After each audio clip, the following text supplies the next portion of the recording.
Mimi naitwa Zakaria Ibrahim, ni mkufunzi wa mafunzo ya uamuzi ngazi ya awali ambayo yanaendeshwa na Shirikisho la Mpira wa Wavu Tanzania. Kozi hii ilianza tarehe 30 na tunategemea kuikamilisha kesho tarehe 5.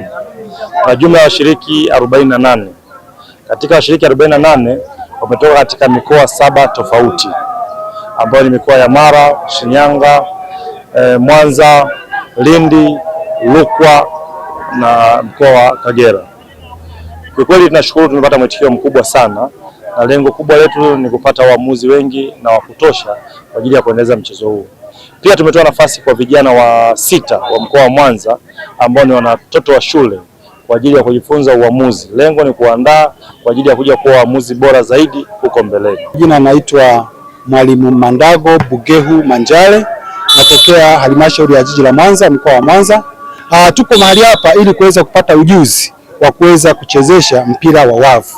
Hapa nchini kwetu tumekuwa na marefari, lakini bado kwa sababu mchezo unakuwa sana, kuna haja ya kuongezeka kwa waamuzi ambao wanapaswa wao wameshasomea. Kwa majina naitwa Madam Vasta Samson Begeze, natokea mkoa wa Singida, halmashauri ya Mkalama.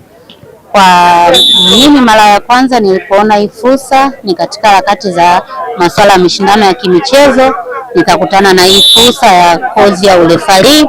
Kwa mimi ninayependa michezo, niliona ni fursa sahihi kwangu na kwa wakati sahihi, kwa sababu volleyball ni mchezo ninaoupenda, lakini pia urefari ni kitu ninachokipenda zaidi. Naitwa Mwalimu Kija Alialobdeba, natokea wilaya ya Ukerewe.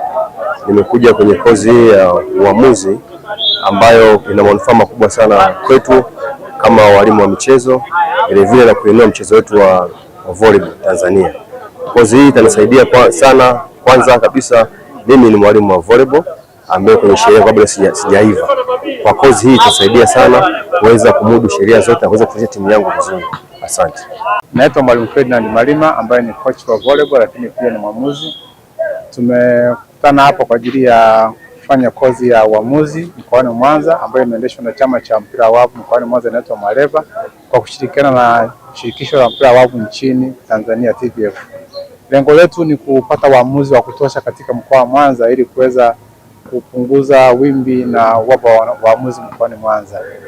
Kama mnavyojua, Mwanza zimekuwa na waamuzi wachache sana wakati wa ligi, na katika mafunzo haya yatatusaidia kupata waamuzi wa kutosha.